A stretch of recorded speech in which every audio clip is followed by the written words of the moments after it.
बिस्मिल्लाहिर्रहमानिर्रहीम।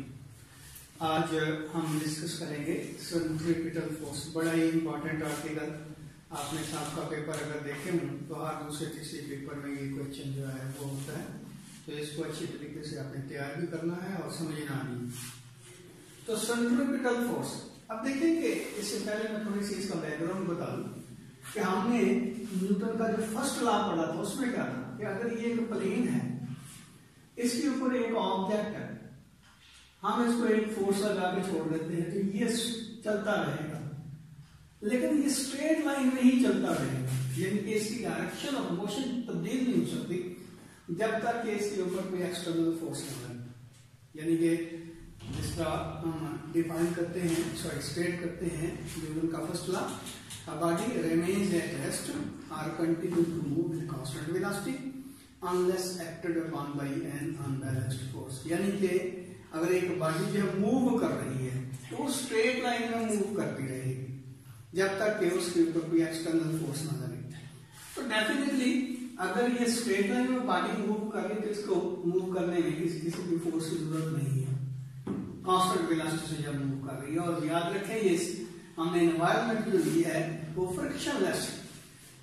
लेकिन अगर ऑब्जेक्ट को हमने बेंड करवाना है या मूव करवाना है अलॉन्ग द सर्कुलर पाथ, तो डेफिनेटली फिर एक फोर्स चाहिए जो कि बॉडी को कंपेल करे कि वो सर्कुलर पाथ को अडॉप्ट करे। इसका मतलब ये होगा कि वो ऐसी फोर्स होगी जो कि एक बॉडी को इस सर्कल में रोटेट करने पे मजबूर करेगी, कंपेल करेगी। बिल्कुल कैसे समझें, जिस तरह एक बॉल है उसके साथ हमने एक रस्सी बांधी हुई है और उसको हम घुमा रहे हैं, तो अब रस्सी की जो टेंशन है वो इसको ऐसी फोर्स प्रोवाइड कर रही है जिसकी वजह से ये बॉल जो है सर्कुलर पाथ को अडॉप्ट किए हुए है। बेफर्क किसी भी पॉइंट के ऊपर ये रस्सी टूट जाती है। फॉर एग्जाम्पल ये बॉल जो है इस तरह मूव कर रही थी, यहां पे आई है तो रस्सी टूट गई। जब रस्सी टूटेगी तो अब ये सर्कुलर पाथ में मूव नहीं करेगी बॉल, बल्कि ये स्ट्रेट लाइन में मूव करना शुरू कर देगी, इस डायरेक्शन में इसके टेंजेंशियल मूव करना शुरू कर देगी। क्यों? वो फोर्स जो इसको मजबूर कर रही थी कि ये सर्कुलर पाथ को अडॉप्ट करे, वो फोर्स खत्म हो गई है, क्योंकि ये जो रस्सी है ये टूट गई है। तो इसकी जो टेंशन है जो कि इसको प्रोवाइड कर रही थी, एक ऐसी फोर्स जो कि इसको कंपेल कर रही थी कि वो सर्कुलर पाथ को अडॉप्ट करे, वो फोर्स खत्म हो गई है, जिसकी वजह से ये बॉल जो है वो स्ट्रेट लाइन में मूव करना शुरू करती है। इसका मतलब ये हुआ कि अगर किसी भी बॉडी को आप सर्कुलर पाथ में मूव करवाना चाहते हैं तो उसके लिए एक फोर्स चाहिए, और उस फोर्स की डायरेक्शन जो है हमेशा सेंट्रीपिटल होती है, आगे डिस्कस भी करेंगे। तो वो फोर्स जो कि बॉडी को स्ट्रेट पाथ की बजाय सर्कुलर पाथ में मूव करवाने के लिए कंपेल करती है, मजबूर करती है, वो फोर्स कहलाती है centripetal force. A force needed to bend normally straight path of a body into the circular path is called the centripetal force। तो जिस तरह यहाँ हमने देखा कि ये रस्सी जो है इसको सेंट्रीपिटल फोर्स प्रोवाइड कर रही है, इसी तरह अगर देखा जाए तो ये हमारी, बल्कि ये सन है, सूरज है, और ये जमीन है, और ये भी इसके अराउंड जो है वो सर्कुलर पाथ में या एलिप्टिकल पाथ में रोटेट कर रही है। तो ये अर्थ और सन के दरमियान जो ग्रेविटेशनल फोर्स है वो इसको मजबूर कर रही है कि अर्थ जो है वो सन के अराउंड जो है वो रिवॉल्व करे। इसका मतलब यहाँ ग्रेविटेशनल फोर्स जो है वो सेंट्रीपिटल फोर्स के तौर पर काम कर रही है। इसी तरह अगर हम एक एटम की एग्जांपल लेते हैं तो उसमें क्या है, न्यूक्लियस के अंदर जो है वो पॉजिटिव चार्ज है, प्रोटॉन वगैरह है, और इलेक्ट्रॉन जो है वो मुख्तलिफ ऑर्बिट के अंदर रोटेट करते हैं अराउंड द न्यूक्लियस। अब इलेक्ट्रॉन जो होते हैं उसके ऊपर होगा नेगेटिव चार्ज, और प्रोटॉन या न्यूक्लियस जो है उसके ऊपर पॉजिटिव चार्ज है। तो इनके दरमियान जो इलेक्ट्रोस्टैटिक फोर्स है वो एक्ट करती है लाइक अ सेंट्रीपिटल फोर्स। इसका मतलब ये हुआ कि जब भी कोई बॉडी सर्कुलर पाथ में मूव करती है तो डेफिनेटली उसको एक ऐसी फोर्स चाहिए जो कि उसको कंपेल करे, उसको मजबूर करे सर्कुलर पाथ को अडॉप्ट करना, तो वही फोर्स जो है वो सेंट्रीपिटल फोर्स कहलाती है। अब हम ये देखना चाहते हैं कि ये सेंट्रीपिटल फोर्स किन किन फैक्टर्स के ऊपर डिपेंड करती है और इसके रिलेशन जो है वो कौन कौन से पैरामीटर जो हैं उसके साथ उनको रिलेट किया जा सकता है। तो उसके लिए हम एक ये सिंपल वे लेते हैं कि एक पत्थर है या एक बॉल है, उसको हमने रस्सी के साथ बांधा हुआ है। तो इनिशियली हम कहते हैं कि ये बॉल जो है वो ए पॉइंट के ऊपर थी, इस पॉइंट के ऊपर थी, ए पॉइंट के ऊपर थी, और कुछ टाइम गुजरने के बाद ये पॉइंट बी पे चली गई है। और ये जो टाइम है डेल्टा टी हम इसको दे रहे, ये डेल्टा टी इतना सवाल है कि ये अप्रोच करता है जीरो को। तो हमने पिछले ही आर्टिकल में पढ़ा था कि जब एक बॉडी जो है सर्कुलर पाथ में मूव करती है तो उसकी जो लीनियर वेलोसिटी होती है वो along the tangent to the circular path होती है। इसका मतलब ये हुआ कि अगर ए पॉइंट के ऊपर हम इसकी वेलोसिटी देखें तो उसकी डायरेक्शन जो होगी वो ये होगी, यानी कि इस पॉइंट पर टेंजेंट ये v1 वेलोसिटी से हम इस वेक्टर को, यानी कि यहाँ की जो वेलोसिटी है वेक्टर है लहर, तो उसको हम v1 से शो कर रहे हैं, इस एरो से शो कर रहे हैं v1 को। इस पॉइंट के ऊपर इसकी वेलोसिटी जो है वो v1।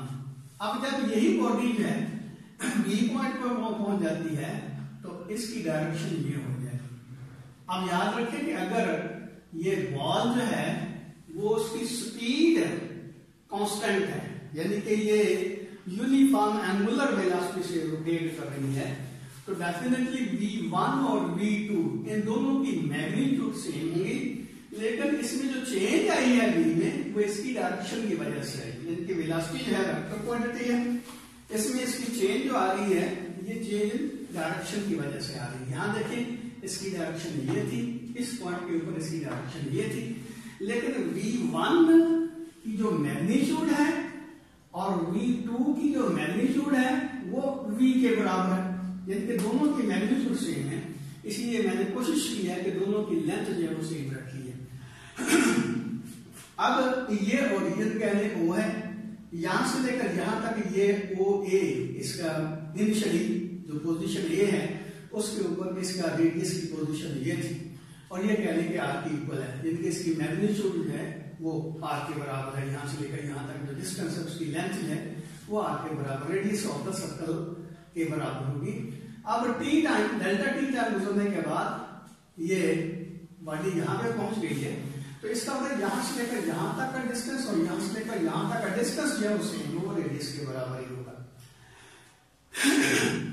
अब एक बड़ी इंपॉर्टेंट बात वो क्या कि जब हम ए बी को, यानी कि बॉल ए से बी तक मूव करती है तो उसको टाइम बहुत संभाल देंगे, तो ये ए पॉइंट और बी पॉइंट एक दूसरे के बिल्कुल करीब होगा, लेकिन हम इसको जरा मैग्नीफाई करके यहां देख रहे हैं, यानी कि ए और बी ये डिस्टेंस जो है ये डेल्टा एस कह लें या एस कह लें, ये भी वेरी समान है, ये अप्रोच करेगा जीरो को, और इसको हम जरा मैग्नीफाई करके शो कर रहे हैं। अदरवाइज ये ए और बी भी एक दूसरे के बहुत क्लोज है, और जब ये बहुत क्लोज होंगे तो डेफिनेटली ये हमारे पास जो लाइन बनती है ए बी यानी कि ये कॉर्ड बनता है, ये आर्क बनता है, ये कॉर्ड कहलाता है, ये आर्क कहलाता है।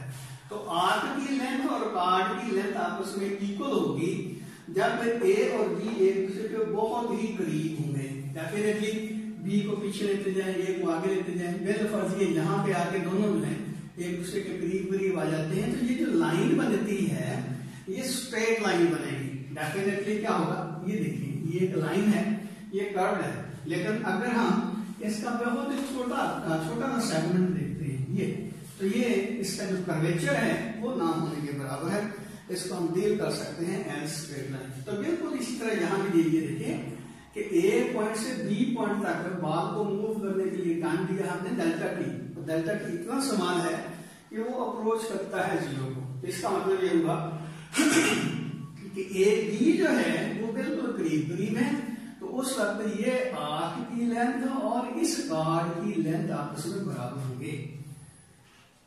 अच्छा, अब देखिए कि ये हमारे पास ट्राइंगल जो बनती है वो ए बी, इसमें ये एंगल कह लेंगे डेल्टा थीटा के बराबर। अब ये देखिए, अगर हम जो वेलोसिटी में चेंज आई है उसको देखना चाहते हैं तो क्या करेंगे, हम ऐसा करते हैं कि ये जो v1 वेक्टर है इसको या तो इसके साथ ले जाते हैं, यानी कि v1 की टेल जो है इस पॉइंट पे ले जाते हैं, इधर इसको डिस्प्लेस करवा के, या v को इधर ले जाते हैं। तो आपकी किताब में ये v1 को डिस्प्लेस करवा के यहाँ शो किया हुआ है ये, तो ये कह रहे कि ये v1 वेक्टर है। तो याद रखिए इसकी लेंथ और इसकी लेंथ आपने बराबर रखनी है। ये v1 आ गया, अब ये v1 आ गया, ये v2 आ गया। तो वेलोसिटी में चेंज कितनी है, ये वेलोसिटी में जो चेंज आई है एक्चुअली वो ये चेंज आएगी, जिसको हम डेल्टा v कह सकते हैं। ये डेल्टा v है। तो इसका क्या मतलब हुआ कि ये जो ट्राइंगल है इसको हम अलग से अगर देखें तो ये बनेगा, ये है v2, ये है v1, ये v2 और ये बचा डेल्टा v, ये है डेल्टा v। अब ये देखिए ये लाइन और ये लाइन यानी कि OA और ये v1 जो वेक्टर हमने शो किया है ये एक दूसरे के परपेंडिकुलर होंगे, और इसी तरह ये OB v2 के परपेंडिकुलर होगी। तो जो इन लाइनों के दरमियान एंगल होगा वही इनके परपेंडिकुलर के दरमियान एंगल होगा। तो इसका तो ये एंगल डेल्टा थीटा बनता है। मैं दोबारा बता देता हूं, ये देखिए ये लाइन और ये लाइन है, ये इस पॉइंट का रेडियस और ये टेंजेंट। रेडियस और टेंजेंट हमेशा एक दूसरे के परपेंडिकुलर होते हैं। तो यहाँ भी ये इसका टेंजेंट बनता है, ये रेडियस बनता है, तो ये भी एक दूसरे के परपेंडिकुलर। इसका मतलब ये लाइन और ये लाइन परपेंडिकुलर, ये लाइन और ये लाइन परपेंडिकुलर, जो इन लाइनों के दरमियान एंगल होगा वही इनके परपेंडिकुलर के दरमियान एंगल होगा। यानी कि ये v1 में हमने यहाँ स्पेस करवा दिया, तो दोनों की टेल्स जो हैं जिसको ज्वाइंट किया तो दोनों के दरमियान जो एंगल बनता है वो डेल्टा थीटा के बराबर होगा। अब ये v1, v2 और डेल्टा v ये भी एक ट्राइंगल बनती है। ये कह रहे हैं पॉइंट P है, ये Q है, ये R है।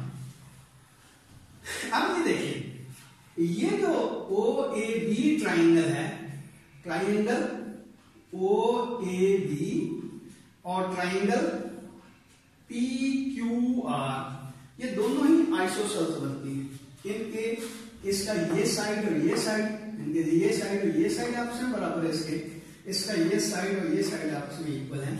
याद रखिए ये इक्वल मैग्नीट्यूड के लिहाज से हम कह रहे हैं, डेफिनेटली ये वेक्टर के लिहाज से देखा जाए तो फिर ये वेक्टर की डायरेक्शन डिफरेंट है। तो वैसे भी आप देखें कि ज्योमेट्री में हम डायरेक्शन काउंटर नहीं करते, कंसीडर नहीं करते, हम सिर्फ जो लेंथ होती है साइडों की वो देखते हैं। तो इसका मतलब ये हुआ कि ये भी आइसोसेल्स, ये भी आइसोसेल्स। और दूसरी बात क्या है कि इसका ये एंगल और इसका ये एंगल ये भी कॉमन है, एक जैसे ही। इसका मतलब क्या हुआ कि ये दोनों ट्राइंगल है एक दूसरे का सिमिलर।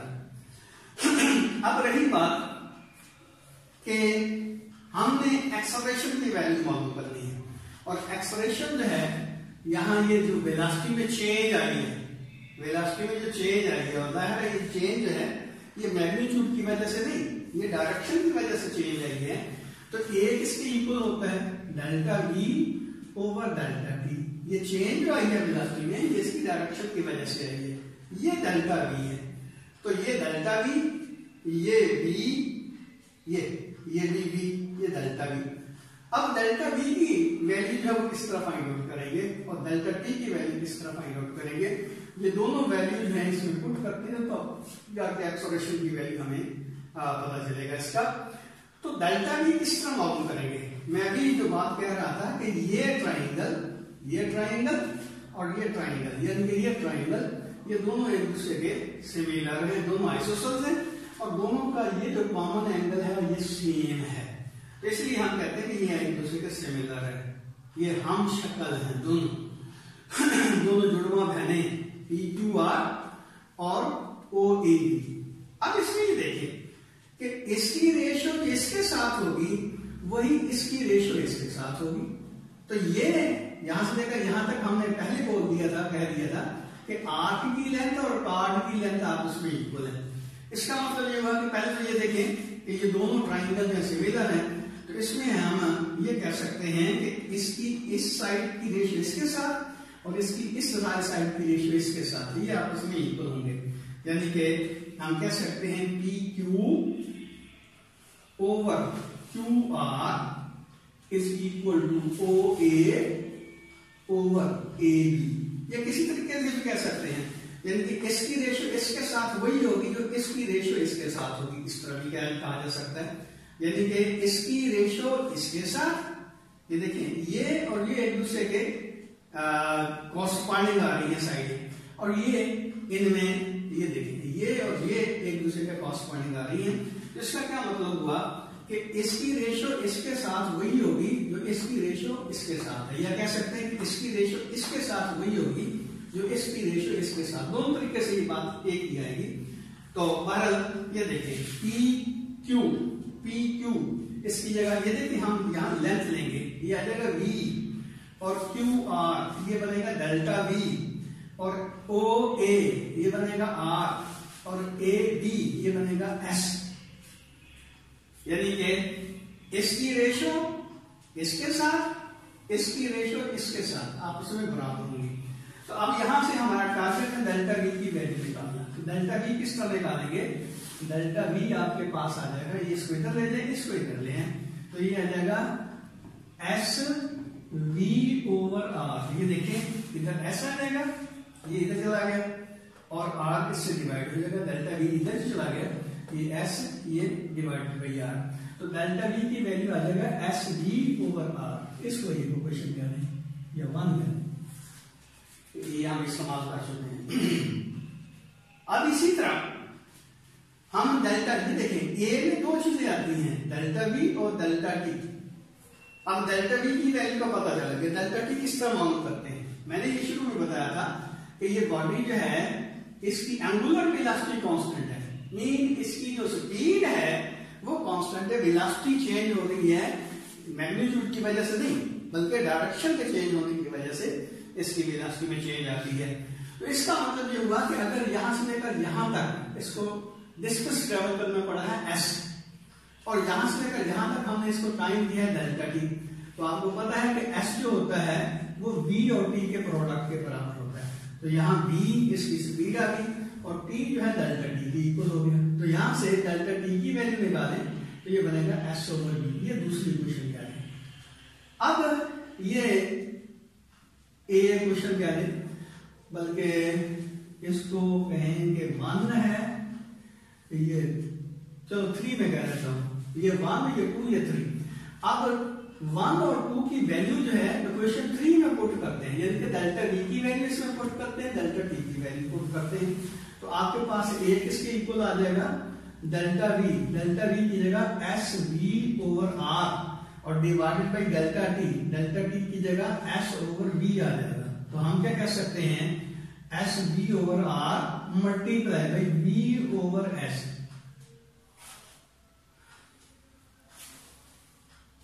तो ये देखिए एस से एस कैंसिल हो जाएगा, तो वी ये वी स्क्वायर आ जाएगा, तो ये आपके पास आ जाएगा वी स्क्वायर ओवर आर। इसको इक्वेशन 3 कहते हैं। तो ये हमारे पास मैग्नीट्यूड आ गई एक्सेलरेशन की। अब जरा इसकी डायरेक्शन के ऊपर बात कर लेते हैं, ए की डायरेक्शन की तरफ होगी। अब ये देखेंगे यहाँ आपकी किताब में इस तरह, बल्कि इसको अलग से मैंने तो यहाँ बता दिया ना कि ये ट्राइंगल किस तरह बनती है, आपकी किताब में अलग से ये दिया हुआ है। मैं इसको थोड़ा सा चेंज करता हूँ ताकि हमें एक्जैक्ट पता चले कि ये डायरेक्शन जो है डेल्टा वी की ये किधर आ रही है। मैं तो सिंपल बात ये है कि आप इस डेल्टा वी को एवरेज लाइन पे लेके जाए, यानी कि ए और बी का एवरेज पॉइंट जो है इसके ऊपर लेके आए, ये इसकी टेल को। तो ये देखिए ये इधर आती है ऐसे, इसका मतलब ये है कि डेल्टा वी की डायरेक्शन बेसिकली ये आ रही है, ये डेल्टा वी है। और आपको पता है कि ए की डायरेक्शन वही होगी तो डेल्टा वी की डायरेक्शन है, डेल्टा वी की डायरेक्शन ये है, इसका मतलब ए की डायरेक्शन भी ये होगी, सेंटर की तरफ होगी। तो इसका मतलब ये हुआ कि ये एक्सेलरेशन ऐसा है जिसकी डायरेक्शन में centre of the circular path में है, यानी सेंटर की तरफ है, इसलिए इस एक्सेलरेशन को हम कहते हैं एसी।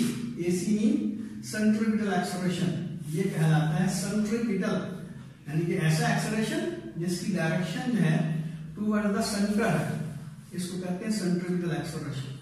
ये कहलाएगा सेंट्रीपिटल एक्सेलरेशन। तो AC जो है v स्क्वायर ओवर r है। इसको एक और तरीके से भी बताया जा सकता है। ये देखिए, ये वही सर्कुलर पाथ है, मैं थोड़ा सा छोटा बना दिया सर्कल, तो मेरे ख्याल में बात परेशानी वाली नहीं है।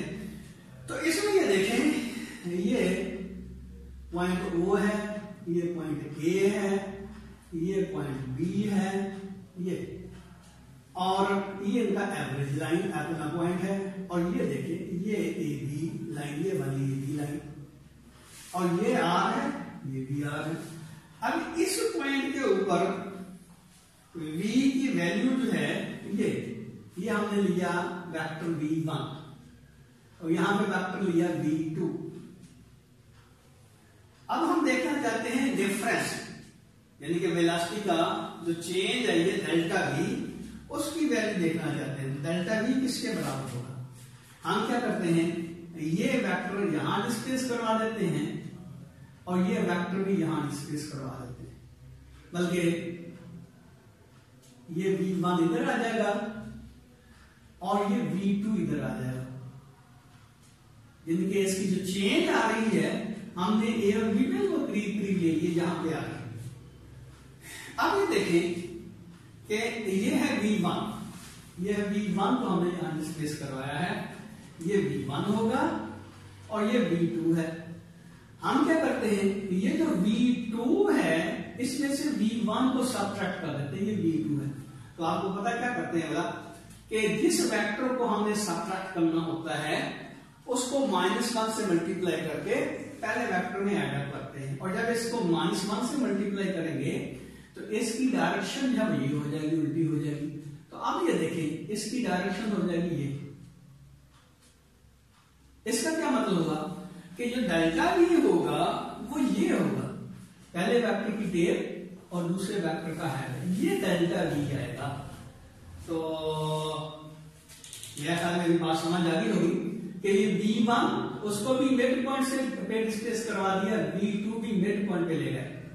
अब हमने क्या करना है कि ये V1 है, ये V2 है, तो V2 माइनस V2 चेंज किसका निकालते हैं, V2 माइनस V1। दूसरे वेक्टर में से पहले वेक्टर को सब्ट्रैक्ट करना है, तो जिस वेक्टर को हमें सब्ट्रैक्ट करना है उसको -1 से मल्टीप्लाई करके पहले वेक्टर में ऐड अप कर देते हैं। तो ये देखिए, ये V1 था तो ये -V1 हो जाएगा, इसको यहां डिस्प्लेस करवा देते, तो ये यहां पे आ जाता है। इसका मतलब डेल्टा V जो रिजल्टेंट वेक्टर होगा वो ये होगा, तो डेफिनेटली ये वेक्टर जो है ये वाला यहां पे लाई करता है। इसका मतलब ये हुआ कि इसकी डायरेक्शन जो है वो centre of the circular path है, यानी डेल्टा V की डायरेक्शन। तो जो डेल्टा V की डायरेक्शन होगी वही A की डायरेक्शन है, इसलिए हम इसको नाम देते हैं सेंट्रीपिटल एक्सेलरेशन का। तो AC जो होगा V स्क्वायर ओवर R के इक्वल होगा। अब डेफिनेटली ये जो हमारा एक्सेलरेशन है ये रीजन, यानी कि ये किस वजह से प्रोड्यूस हुआ है, तो न्यूटन का सेकंड लॉ ये कहता है कि जब भी किसी बॉडी के ऊपर फोर्स लगती है तो उसमें एक्सेलरेशन पैदा होता है, और वो एक्सेलरेशन जो है फोर्स की डायरेक्शन में होता है। लेकिन ये जो एक्सेलरेशन होता है, यदि कि फोर्स और एक्सेलरेशन की जो रिलेशन होती है ये ma की इक्वल होती है। अब Fc किसके इक्वल होगी, ये होगा mac, ये सेंट्रीपिटल फोर्स, ये सेंट्रीपिटल एक्सेलरेशन। तो Fc आपके पास आ जाएगा m और AC की जगह लिखिए V स्क्वायर ओवर R। इसका मतलब यह है कि Fc जो होगा mv स्क्वायर ओवर R के बराबर होगा। तो ये सेंट्रीपिटल फोर्स की वैल्यू आ जाएगी। डेफिनेटली जो फोर्स की डायरेक्शन है वही एक्सेलरेशन की डायरेक्शन है, और एक्सेलरेशन की डायरेक्शन को हमने कहा है कि वो सेंटर की तरफ है, इसलिए ये फोर्स जो होगी ये भी सेंटर की तरफ होगी, इसीलिए इसका नाम रखा गया सेंट्रीपिटल फोर्स। और अगली बात ये देखें कि ये जो फोर्स है या ये जो एक्सेलरेशन है ये along the radius of the circular path है, इसलिए ये कहलाता है, ये सेंट्रीपिटल एक्सेलरेशन जो है इसको रेडियल एक्सेलरेशन भी कहते हैं, और वो जो फोर्स है इसको रेडियल फोर्स भी कहते हैं। तो इसको एक और तरीके से भी एक्सप्रेस किया जा सकता है, लेकिन अभी टाइम हमारे पास खत्म हो गया है, अगर कोई क्वेश्चन है तो जल्दी से पूछ लें, वरना कल इंशाल्लाह इससे आगे कंटिन्यू करेंगे। इसको मानकर अल्लाह हाफिज। बिस्मिल्लाहिर्रहमानिर्रहीम। कल हम सेंट्रीपिटल फोर्स डिस्कस कर रहे थे, तो उसमें एक दो चीजें रह गई थी, वो जरा मैं बताना चाहता हूँ। ये देखिए, हमने कहा था कि सेंट्रीपिटल एक्सेलरेशन जो है AC वो v स्क्वायर ओवर r के इक्वल है, और इसकी जो डायरेक्शन है वो चूंकि सेंटर की तरफ है, इसलिए इसको सेंट्रीपिटल एक्सेलरेशन कहते हैं। मीन अगर कल वाला केस दोबारा डिस्कस करें तो ये देखें, ये आपके पास पॉइंट A है, ये पॉइंट B है, ये ओरिजिन है, जिस सर्कल में बॉडी रोटेट कर रही है उस सर्कल का सेंटर ये है। अब इस पॉइंट के ऊपर हमने कहा था ये जो वेलोसिटी है वो v1 है, ये v1, और ये वेलोसिटी जो है वो v2 है। दोनों की जो मैग्नीट्यूड है वो सेम, और ये एंगल हमने कहा था कि ये डेल्टा थीटा से लीड किया है इसने। अब अगर इस v1 को यहां डिस्प्लेस करवा देते हैं तो ये देखें कि ये हमारा वेक्टर कुछ नहीं बनता है, तो ये v1 हुआ, ये v2 हुआ, तो ये देखें ये होगा डेल्टा v, ये डेल्टा v होगा। तो डेल्टा v, ये देखिए v1 plus delta v is equal to v2 आता है। यदि v1 में डेल्टा v ऐड करें तो v2 के बराबर आता है। या हम ये कह सकते हैं delta v is equal to v2 minus v1। तो इसको एक और तरीके से भी हम डिस्कस कर सकते हैं। अच्छा हाँ, ये एंगल डेल्टा थीटा है, तो चूंकि ये लाइन और ये लाइन परपेंडिकुलर है, ये लाइन और ये लाइन परपेंडिकुलर है, इनके दरमियान एंगल आप उसके इक्वल होंगे, डेल्टा थीटा के इक्वल। अब अगली बात जो है उसमें हम ये डायरेक्शन जिसको देख रहे थे, तो ये देखें कि अगर आप यही सिचुएशन लेते हैं कुछ यूं कि हमारा ये पॉइंट A है, ये पॉइंट B है, और यहाँ पे वेक्टर जो है ये v1 है, ये वेक्टर जो है v2 है, तो हम क्या करते हैं, इन दोनों वेक्टर्स की जो एवरेज पॉइंट है वो यहाँ पे दे देते हैं बिल्कुल। ये हमने डिस्कस किया था कि AB जो है A से B तक जो डिस्टेंस है ये बहुत समान है, ये अप्रोच करता है 0 को। इसका मतलब ये A पॉइंट में अगर यहाँ ले लें और B पॉइंट यहाँ ले लें तो ये AB जो है वो अप्रोच करेगा 0 को। हम इसको मैग्नीफाई करके दिखा रहे हैं, तो कल भी हमने ये डिस्कस किया था, इसलिए कि हम अपना जो प्रोसेस कर रहे हैं उसको एक्सप्लेन करना चाहते हैं, इसलिए इसको जरा बड़ा करके दिखाया। इन एक्चुअल ये A और B एक दूसरे के बिल्कुल करीब हैं, और इसी वजह से हम कहते हैं कि ये आर्क जो है वो स्ट्रेट बन जाता है, यानी कि आर्क और कार्ड आपस में इक्वल हो जाते हैं। तो अब ये देखें, हम v2 माइनस v1 लेना चाहते हैं, तो मैं क्या करता हूं, ये जो v2 वेक्टर है, ये वाला v2 वेक्टर जो है इसको बिल्कुल इधर ले आते हैं, यानी कि इसको डिस्प्लेस करो आके इधर ले आते हैं। ये हमारे पास v2, और ये v1 वेक्टर जो है इसको -1 से मल्टीप्लाई करते हैं। तो जब इसको -1 से मल्टीप्लाई करेंगे तो ये वेक्टर बन जाएगा ये वाला, ऐसे ये -v1 हो जाएगा। अब इस v1 -v1 को v2 में ऐड अप करते हैं, यानी कि ये इस तरह ये ऐड अप करते हैं। ये देखिए, हमने ये वेक्टर इधर डिस्प्लेस करवाया, तो v2 minus v1 delta v के बराबर आ गया। ये डेल्टा v आता है, ये वाला डेल्टा v आता है। इसका क्या मतलब हुआ कि डेल्टा v जो आ रहा है वो अलोंग द रेडियस है, और उसकी जो डायरेक्शन है toward the center of the circular path. तो चूंकि हमने ये कहा था कि ये AC जो है ये बेसिकली क्या है, AC जो हमने कल निकाला था वो था delta v over delta t। अब इसकी magnitude v square over r हमने निकाली है, तो डेल्टा v की डायरेक्शन देखिए जरा किधर बनती है, सेंटर की तरफ बनती है, इसलिए हम कहते हैं कि ये सेंट्रीपिटल एक्सेलरेशन है। नो डाउट इसको हम वेक्टर फॉर्म में भी लिख सकते हैं, लेकिन आपकी किताब में कार्य नहीं दिया गया, बहरहाल ये देखिए यहां से लेकर यहां तक जो रेडियस या पोजीशन वेक्टर होगा उसकी डायरेक्शन होगी इधर, ये होगा r और ये होगा r यूनिट वेक्टर। इसका मतलब ये हुआ कि इसकी डायरेक्शन जो है वो सेंटर से सर्कमफेरेंस की तरफ है, लेकिन डेल्टा v की डायरेक्शन डेल्टा r के अपोजिट है। इसका क्या मतलब हुआ, अगर हम इसको वेक्टर फॉर्म में लिखना चाहें तो लिख सकते हैं AC is equal to v square over r, ये इसकी मैग्नीट्यूड आ गई, और इसका जो यूनिट वेक्टर बनेगा वो माइनस r यूनिट वेक्टर होगा। देखिए ये r यूनिट वेक्टर, ये माइनस r यूनिट वेक्टर। इसलिए अगर इसको वेक्टर फॉर्म में लिखें तो AC is equal to minus v square over r और r यूनिट वेक्टर इस तरह लिखा जा सकता है। 12 नाम में लिखे तो ऐसी रखने वाली बात नहीं। तो अगली बात जो हमने कही थी कि ये देखें ये है v स्क्वायर ओवर r, ये वाला v स्क्वायर ओवर r, और v जो है वो हमने पढ़ा था कि r और ओमेगा का प्रोडक्ट है। अब ये वैल्यू v की यहां पुट करें तो ये आपके पास आ जाएगा AC is equal to r omega इसका स्क्वायर ओवर r। इसको यूं भी लिखा जा सकता है r square omega square over r, तो r से ये स्क्वायर कैंसिल कर दें, AC आपके पास आ जाएगा r ओमेगा स्क्वायर। इसका मतलब ये हुआ कि एक्सेलरेशन को आप इस तरह लिख सकते हैं AC equal to r omega square, यानी कि एंगुलर वेलोसिटी की फॉर्म में भी आप सेंट्रिपिटल एक्सेलरेशन को एक्सप्रेस कर सकते हैं। अब इसी तरह कल हमने जो फोर्स के लिए रिलेशन निकाली थी उसमें हमने सिंपली ये किया था कि न्यूटन का सेकंड लॉ ये कहता है कि F जो होता है वो ma के इक्वल होता है।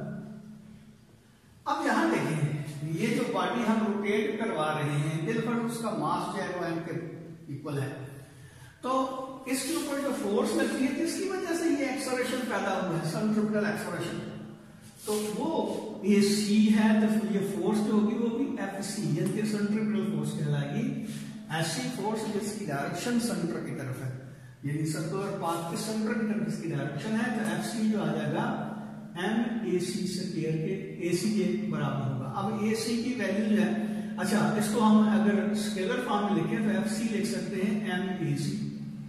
अब AC की जगह अगर ये वैल्यू पुट करते हैं तो ये आपके पास आ जाएगा FC is equal to MV square over R, तो ये FC जो है MV स्क्वायर ओवर R के इक्वल होगा।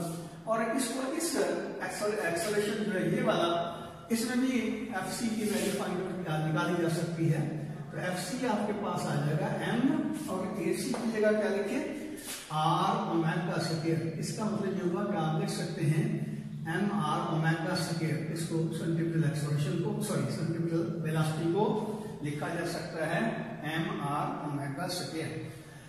अब इसको अगर वेक्टर फॉर्म में लिखना चाहते हैं तो किस तरह लिखेंगे, यहां देखें ये हमने AC की वैल्यू निकाली, तो यहां AC की वैल्यू पुट करें तो FC वेक्टर फॉर्म में जो आपके पास आ जाएगा m और ये आ जाएगा minus v square over r और r यूनिट वेक्टर, या इसको हम लिख सकते हैं minus m v square over r और r यूनिट वेक्टर, इस तरह लिखा जा सकता है।